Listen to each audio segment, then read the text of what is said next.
প্রধানমন্ত্রী তারেক রহমান প্রথমবারের মতো তেজগাঁওয়ে প্রধানমন্ত্রীর কার্যালয়ে অফিস করছেন। ২১ ফেব্রুয়ারি শনিবার সকাল 10:10 প্রধানমন্ত্রীর কার্যালয়ে এলে তাকে স্বাগত জানান কার্যালয়ে মুখ্য সচিব ABM আব্দুস সাত্তার ও অতিরিক্ত প্রেস সচিব আতিকুর রহমান রুমন।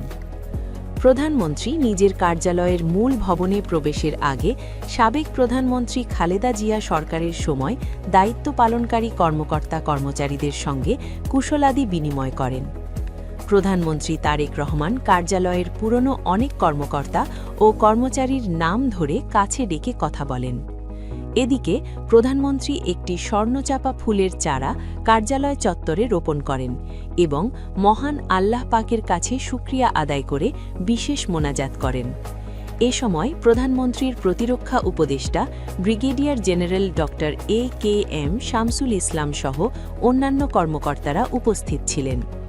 এরপর প্রধানমন্ত্রী তারেক রহমান মহান শহীদ দিবস ও আন্তর্জাতিক মাতৃভাষা দিবস 2026 উপলক্ষে ডাক টিকিট উন্মোচন করেন।